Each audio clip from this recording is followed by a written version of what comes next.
You know, most people are, when it comes right down to it, pretty lazy. And no one is lazier than music students.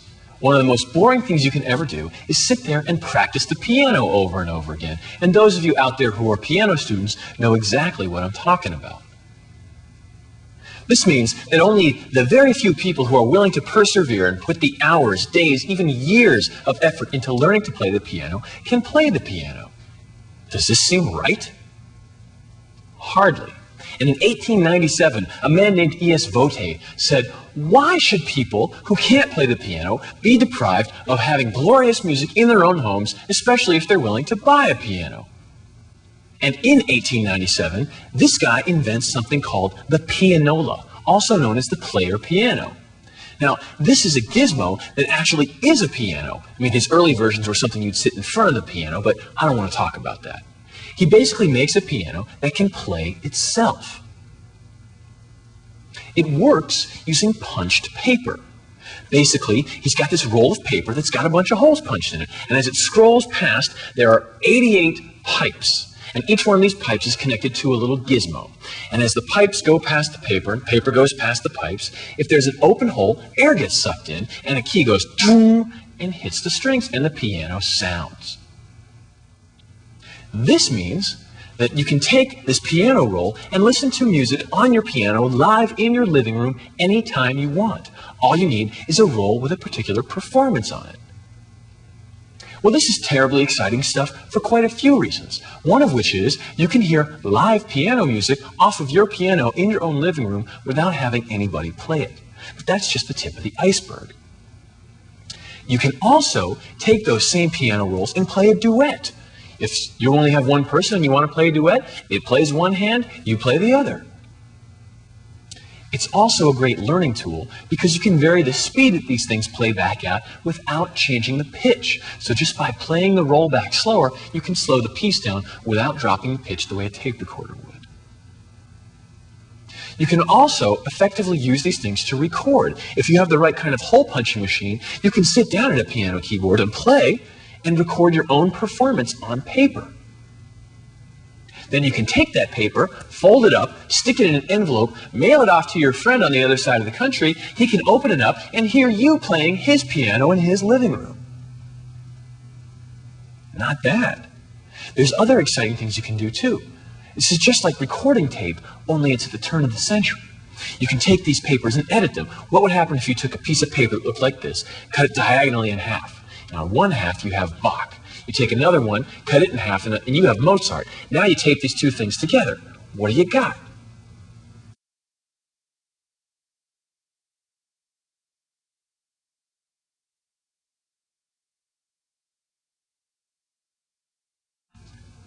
The player piano enjoyed its peak popularity between 1900 and 1930. Why did it fall out of fashion if it was doing so well for so long? Well, the answer is pretty simple. Pianos are heavy, they're big, and they're expensive, and they only sound like pianos. By 1930, you could buy a record player that would make any music come out in your own living room, didn't take up as much space as a piano, and cost a lot less. Plus, it could sound like anything.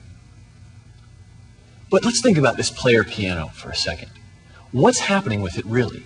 It's adding a bunch of new features and new capabilities, and this actually makes it into an entirely new instrument.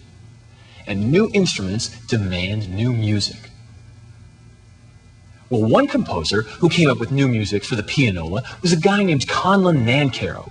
He was born in 1912.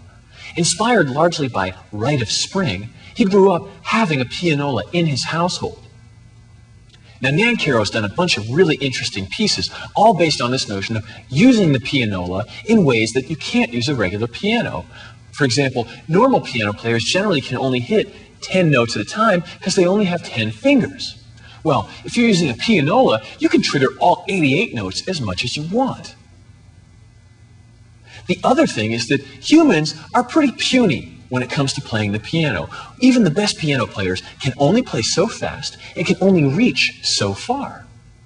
Well, with a pianola, I can play at inhumanly fast speeds and make runs up and down the keyboard that are just simply not physically possible for human beings. Nancarrow utilized all of these things and in a series of what he called studies for player piano produced an amazing array of sonic textures, these powerful, crazy-sounding musics that in some ways are the forerunners of modern techno. George Antheil was born July 8, 1900 in Trenton, New Jersey. Right around the same time the pianola came out, so came Antheil. He styled himself as a sort of bad boy of music. He showed great promise as a composer and started writing at age 11. When he was 22, he moved to Paris to write music and chase girls. He also wanted to be near his idol, Igor Stravinsky. While he was in Paris, he was living above a bookstore and hanging out with the epitome of the in crowd of the day. Ezra Pound, Ferdinand Leger, James Joyce, Hemingway, Yeats, Cocteau, Gertrude Stein, Man Ray, Pablo Picasso, Marcel Duchamp, and Igor Stravinsky. Now, Antheil was very taken with the anti-romantic, anti-expressive, sort of cold aesthetic of the late 20s, and especially surrealism, Dada, and all these art movements that were flourishing at the time. And he decides to try and incorporate all this with the pianola.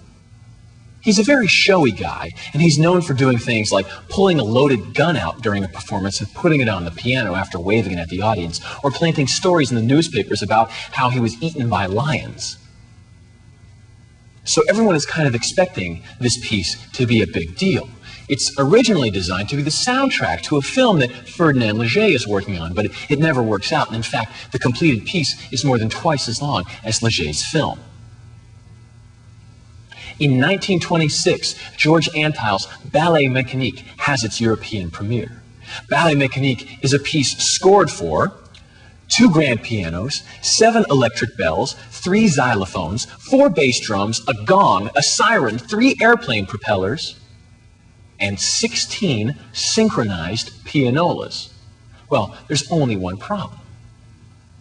You can't synchronize pianolas. The way they work is off of punched paper, and there's no way to get that punched paper to connect to all 16 pianos. So Antheil is forced to revise and mess around with his score until he can come up with a version that can actually be played. The piece features repetitive 16th note figures slamming into the audience almost from the beginning. It's extraordinarily loud for a symphonic piece, and unsurprisingly, there were riots at the premiere. One fan got up and opened his umbrella as if fighting off some terrible invisible wind, especially when the propellers fired up. Antheil, of course, loved this. He lived on the controversy and was eagerly awaiting riots at the New York premiere in 1927. One of the pianists at that premiere, playing, by the way, was a young Aaron Copland.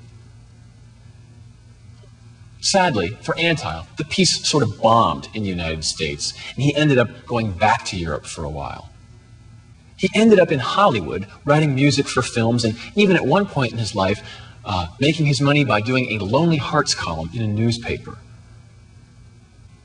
It wasn't until just a few years ago that anyone actually seriously thought about realizing Ballet Mécanique in its original form. See, Antheil had actually done a couple revisions over the years, each time trying to come closer to his original vision.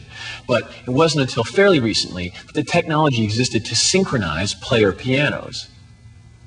Today's modern player pianos use something called MIDI, which is a kind of computer language that synthesizers and other electronic instruments use to talk to one another. And just a few years ago, a composer finally went through, dug up Antheil's original score, and managed to translate it into this language. And it was premiered around the world. Antheil himself was a pretty bright guy, and with his Hollywood connections, did a few notable things. Perhaps the most notable being his invention of a guided torpedo. Yeah, that's right, a torpedo. Working with noted film star Hedy Lamarr, Antheil took the basic technology in the player piano and applied it to shifting radio frequencies around, loading punched paper and then flipping the frequencies. Now, this is something that's only come out in the public in the last few years because it was classified by the government.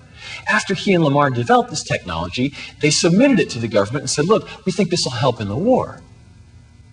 The government agreed, classified the whole thing, and kept it top secret until fairly recently. And one of the great ironies of this is that the same technology that Antheil developed is now used today in many cell phones.